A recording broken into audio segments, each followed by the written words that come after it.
আসসালামু আলাইকুম। নাহমাদুহু ওয়া নাসাল্লি আলা রাসূলিল কারীম, আম্মা বাদ। আউযু বিল্লাহি মিনাশ শাইতানির রাজীম। বিসমিল্লাহির রহমানির রহিম। রব্বিশ ইশরাহ লি সাদরি ওয়া ইয়াসসির লি আমরি ওয়াহলুল উকদাতাম মিন লিসানি ইয়াফকাহু কওলি। রব্বি জিদনি ইলমা। আজকে আমরা কি শিখবো? লা ইলাহা ইল্লাল্লাহ তাৎপর্য, মানে কেন শিখবো, বা মানে কি, বা কেন শিখবো। হ্যাঁ, আর লা ইলাহা ইল্লাল্লাহর মধ্যে আছে কি, আর আমরা কেন এটা শিখবো, আর কেন আমরা এটাকে মেনে নেব। হ্যাঁ, তাহলে কি আমরা যে লা ইলাহা ইল্লাল্লাহর তাৎপর্য, হ্যাঁ মানে কি, বা কেন শিখবো। হ্যাঁ, ইনশাআল্লাহ আজকে আমরা কি শিখবো? লা ইলাহা ইল্লাল্লাহর তাৎপর্য।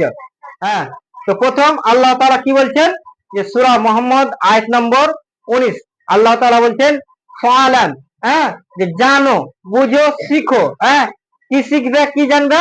হ্যাঁ, যে আন্নাহু লা ইলাহা ইল্লাল্লাহ, হ্যাঁ কি, যে আল্লাহ ছাড়া কোনো সত্য উপাস্য নেই।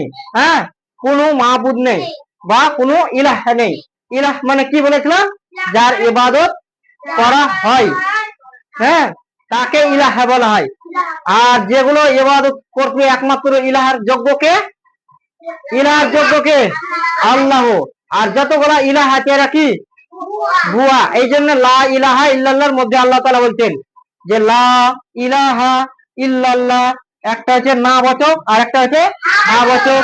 তাহলে না বাচক কি মানে, লা মানে কি, লা মানে কি নেই, ইলাহ কোনো ইলাহা নেই, কোনো উপাস্য নেই, কোনো মাবুদ নেই, মানে কি যার ইবাদত করা হয়, হ্যাঁ সে সত্যিকারে ইবাদত করার যোগ্য কোনো মাবুদ নেই।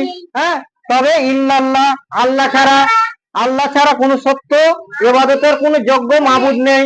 আর যত রকমের আল্লাহ বাদ দিয়ে ইবাদত করছে তারা কি করছে? হ্যাঁ, ভুয়া করছে। তাহলে তারা কিছুই করতে পারবে না, অথচ আল্লাহ। হ্যাঁ, এই জন্য লা ইলাহা, কোনো উপাস্য নেই, কোনো মাবুদ নেই, একমাত্র কি ইল্লাল্লাহ। মানে এটা আমাকে কি বলতে হবে, যখন লা ইলাহা ইল্লাল্লাহ বলবো তখন সমস্ত কিছু, মূর্তি হোক, সূর্যের উপাসনা হোক, বা চন্দ্রের উপাসনা হোক, বা তারকার উপাসনা হোক, সমস্ত কিছু ঝেড়ে ঝুড়ে, হ্যাঁ আমাকে কি করতে হবে? সাফ করে একবারে কার কাছে আসতে হবে? ইল্লাল্লাহর কাছে। আমি সমস্ত কিছু এগুলোকে বাদ দিয়ে কার কাছে আসবো? ইল্লাল্লাহর কাছে। এর জন্য প্রথম বাক্য হচ্ছে লা ইলাহা, কোনো ইলাহা নেই। হ্যাঁ, আর দ্বিতীয় বাক্য ইল্লাল্লাহ, একমাত্র আল্লাহ ছাড়া। তাহলে আমরা কি, যে লা ইলাহা, কোনো উপাস্য নেই একমাত্র আল্লাহ ছাড়া। আর যত রকমের ইলাহা আছে এগুলো কি?